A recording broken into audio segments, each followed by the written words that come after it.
it's not just Nancy Pelosi. Joe Biden keeps nominating people to positions of power who are incredibly radical on the hard left.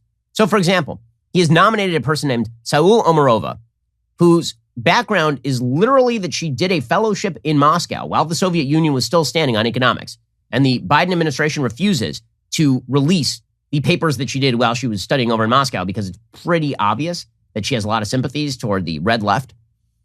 Here she was, not all that long ago, literally saying she's being nominated to head up a banking regulatory agency, like a massive part of the banking regulatory infrastructure. She says, you know what? We should work on bankrupting the oil, coal, and gas industries. Excuse me? You mean how most Americans get their power? And where large swaths of Americans are employed? So this is the person you're nominating, Joe Biden? Captain Moderation over here? All right.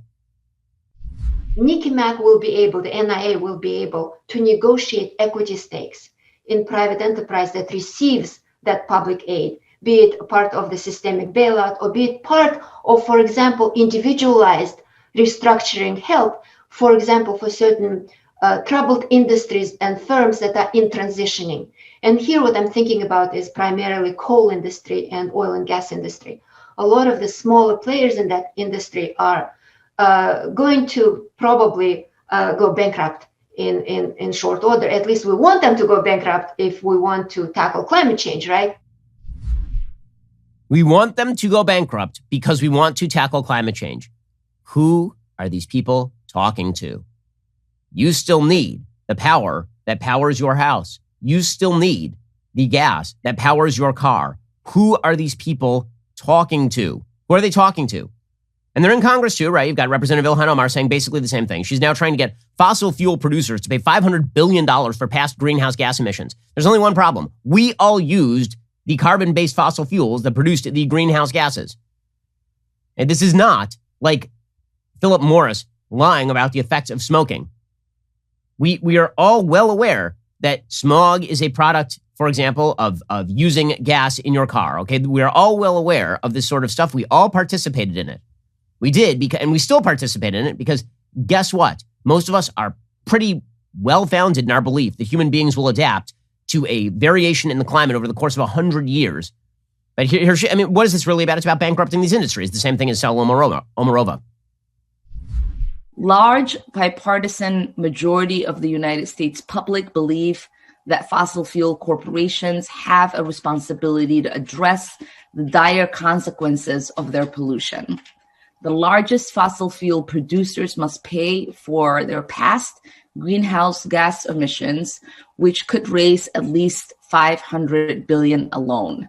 They must pay for the lives they have taken, for the futures they have robbed, and for the lasting toll their greed will have on the planet for generations to come.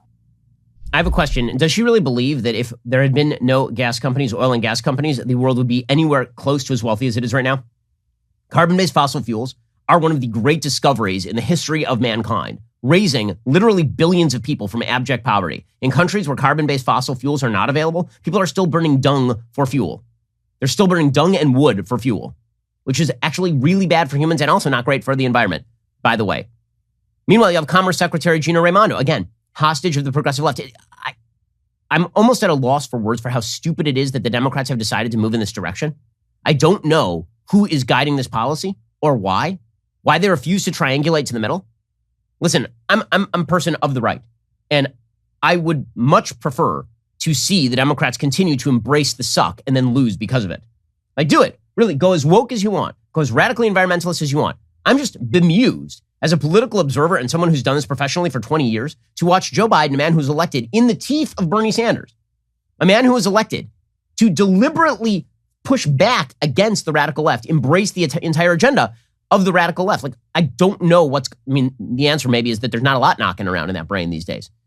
And there's that is an empty room with a lot of cobwebs upstairs. That attic is definitely not full. There are a few ghouls hanging around up there. Anyway, Gina Raimondo, who's the Commerce Secretary, is continuing to push this sort of nonsense. Equity is at the center of everything we do. Okay, so this is the coded racial equity language, the Ibram X. Kendi language pushed by the radical progressive left. Broadband is the gateway to economic opportunity. And so in order to open that gateway, we're putting equity at the center of everything we do. I will say, to truly transform our economy into one that works for all Americans and one that will make our country more competitive on the world stage, we have to make investments in a way that is equitable and just.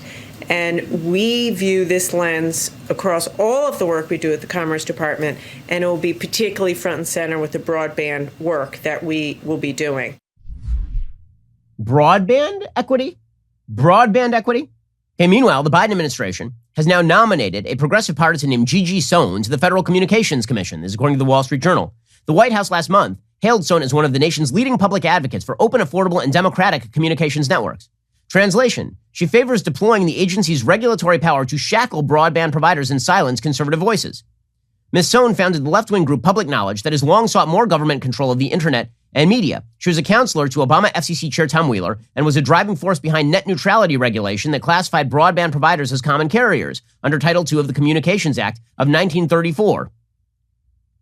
The Wheeler rule banned broadband carriers from charging heavy bandwidth consuming websites like Netflix and Facebook more to carry their content. She's also hinted at deploying the agency's regulatory power to censor conservative media. She tweeted in October of last year, quote, "For all my concerns about Facebook, I believe Fox News has had the most negative impact on our democracy. It is state-sponsored propaganda with few, if any, opposing viewpoints." She has suggested using the FCC power over broadcast licenses to censor conservative outlets. After Tribune Broadcasting abandoned its merger with Sinclair Broadcast in 2018, she said, "Today is a good day for every American who believes that diversity of voices in the media is better for our democracy," and urged the FCC to look at whether Sinclair is qualified to be a broadcast licensee at all. The FCC is split 2-2. If Sohn is confirmed, Democrats will quickly move on the progressive agenda. I mean, it's incredible. So they're embracing a hard leftism in every single form. And they're not hiding the ball about it either. Again, this is being driven by an elite progressive left. And the agenda is not unclear. And Jamel Bouie makes the agenda particularly clear today. He has a piece in the New York Times called "What Structural Racism Really Means." And what he actually concludes is the only way to fight structural racism is not to fight racism per se, is to dismantle all of the institutions of society. He says, quote, "Racism does not survive in the main because of personal belief and prejudice. It survives because it is inscribed and reinscribed by the relationships and dynamics that structure our society, from segregation and exclusion to inequality and degradation of labor." Right? So capitalism has to go. The meritocracy has to go. Jamel Bouie writes, "The solution, as the Reverend Dr. Martin Luther King Jr. wrote in the year of his assassination, must involve a revolution of values that will look uneasily on the glaring contrast of poverty and wealth and see that an edifice which produces beggars needs restructuring. If democracy is to have meaning," King declared, "it is necessary to adjust this inequity. It is not only moral, but it is also intelligent. We are wasting and degrading human life by clinging to archaic thinking." By archaic thinking, Jamel Bouie, quoting Dr. Martin Luther King Jr. there, means capitalism and free markets. He says there's an inextricable link between all the things that make your life good and racism and inequity and evil. This is the group of people that the Democratic Party is now hostage to, the progressive left. We'll get to more of this in just one second, because really it is an elite group of people who have benefited from the system and now are looking down on the system and spitting at it. Because the vast majority of people who are living in moderate circumstances in the United States, middle to low income in the United States, are not on board with this crap. We're in a battle for the culture and for our values. Like and subscribe to help keep our videos on the front line of the fight and top of your feed.